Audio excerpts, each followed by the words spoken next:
लेने को टुकड़ो भलो लेने को इनाम। અત્યારે આપણે વીરપુરમાં છે, વીરપુરની જે તમને દ્રશ્ય બતાવો કે હાલ વીરપુર છે સદંતર બંધ કરી દેવામાં આવ્યું છે। બંધ કરવા પાછળનું કારણ છે જ્ઞાન પ્રસાદ સ્વામી જે છે તેમના દ્વારા એક બફાટ ભર્યો વિડીયો વાયરલ થયો હતો। આ વિડીયોને લઈને સારી એવી નારાજગી છે। તમે જે દ્રશ્યો જોઈ રહ્યા છો એ દ્રશ્યો છે વીરપુરના। હું તમને જે બજાર બતાવી રહ્યો છું વીરપુરની બજાર છે, તમે જોઈ શકો છો સદંતર વેપારીઓએ સ્વયંભૂ બંધ રાખેલો છે। ગ્રામ પંચાયતે નિર્ણય લીધેલો છે કે અમે વીરપુર હાલ બંધ રાખીએ છીએ। આપણી સાથે અહીંના લોકો જોડાણા છે, જે રીતનો માહોલ છે તમે જોઈ શકો છો। આપણી સાથે અહીંના એક લોકો જોડાણા છે। દાદા છે, આપણે પૂછશું કઈ રીતની વાત છે। દાદા, જે પુસ્તક છે પુસ્તકને લઈને શું કહ્યું છે?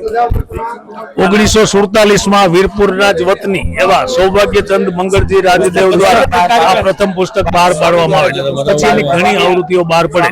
હાલ આ પુસ્તક માર્કેટમાં અવેલેબલ નથી, પરંતુ જલારામ બાપા વિશે જેટલું થઈ શકે એટલું વધુમાં વધુ સંશોધન કરીને એમના જન્મથી માંડીને એમના પૂર્વ જન્મ વિશે અને એમના હસ્તાક્ષરના પત્રો પણ આ પુસ્તકમાં એને સામેલ કરેલા। એની છેલ્લી આવૃત્તિની બુક મેં હમણાં બતાવી મીડિયા વાળાઓને, એની અંદર એવો ક્યાંય ઉલ્લેખ નથી કે સ્વામી ગુણાતીતાનંદ સ્વામી પાસેથી આજ્ઞા અને પ્રેરણા લઈને સદાવ્રત શરૂ કર્યું। આવો કશો એ ઉલ્લેખ એની અંદર નથી। એ માત્ર રામના ભક્ત હતા, એના ઈષ્ટદેવ શ્રી રામ હતા અને એ રામ સાધુ સ્વરૂપે પધારેલા અને ત્યારે એમના પત્ની વીરબાઈમાની માગણી કરી જોડી દંડ પર કરેલા। તે જોડી દંડ પણ આજે ત્યાં પધરાવેલા છે મંદિરમાં। રામ લક્ષ્મણ જાનકી અને હનુમાનજીનો દરબાર પણ અહીંયા સામેલ છે અને સવાર સાંજ આરતી કરવામાં આવે છે। સ્વામીજીએ જે વફાટ કર્યો છે એ કોઈ પણ રીતે ઇતિહાસ સાથે બંધ બેસતો નથી અને વિકૃત છે, કુચેષ્ટા જે વિકૃત જે ઇતિહાસની વાત કરી રહ્યા છો તો હાલમાં આમ બંધ છે, એને લઈને શું થયું? વીરપુરમાં રોષ વ્યક્ત કરવા માટે આજે વીરપુરની બજાર બંધ કરી દેવામાં આવી છે, પરંતુ જલારામ મંદિરના ગાદીપતિ રઘુરામ બાપા ચાંદ્રાણીના નાના ભાઈ ભરતભાઈ ચાંદ્રાણીના એવા આગ્રહને માન આપીને, કારણ કે એમની આજ્ઞા અમારે શિરોમાન્ય ગણવી પડે, એને લીધે આવતીકાલ સવારથી ધંધા રોજગાર રાબેતા મુજબ ચાલુ થઈ જશે એવું નક્કી થયેલું છે। પરંતુ માફી આપવામાં આવશે કે કેમ? માફી સ્વામીજી પોતે અહીં આવવા તૈયાર છે અને અહીં વીરપુર આવીને માફી માંગી જશે એવું મને જાણવા મળ્યું છે।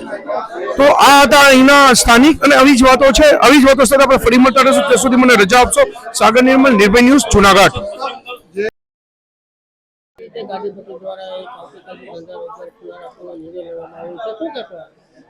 સંત શિરોમણી જલારામ બાપાની જગ્યાના ગાદીપતિ પૂજ્ય રઘુરામ બાપા દ્વારા અહીં લાખો ભાવિક દર્શનાર્થીઓ આવતા હોય ત્યારે એમને એક ઉદારતા દાખવી છે અને અપીલ કરી છે કે ભક્તજનોને તકલીફ ન પડે એ માટે આવતીકાલથી વીરપુરના તમામ વેપારીઓ પોતાના ધંધા રોજગાર રાબેતા મુજબ શરૂ કરી દેશે। કારણ કે આ તો સનાતનની જગ્યા છે, સેવાનો સૂરજ તપે, ભક્તિ સદા નિષ્કામ છે સાદગીની સાહેબી, સન્મુખ સીતારામ છે। એ જગ્યાનો ગાદીપતિ રઘુરામ બાપા એમ કહી શકે કે આપણે ઉદારતાથી આ ધંધા રોજગાર ખોલી નાખો અને આવતા ભક્તોને અગવડ ન પડે એની સગવડ સાચવો, બસ એટલું જ। જે રીતે વાત કરવામાં આવે છે જલારામ બાપાની એક જ વાત હતી કે દાન દેવું, તો આમાં પણ ક્યાંક માફીમાં દાન દેવું એવું લાગે છે? જલારામ બાપાની પરંપરા રહી છે, હું એ પણ બોલી જાઉં,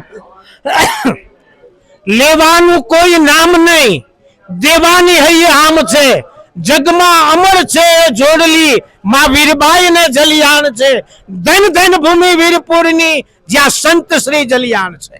એ જલિયાણ જોગીની ગાદીપતિ પૂજ્ય રઘુરામ બાપા એમની ઉદારતા અને એમની અપીલ એ સૌરાષ્ટ્રની સંતની જગ્યામાં થઈ શકે, બીજા કોઈ ઉદારતા ન બતાવી શકે।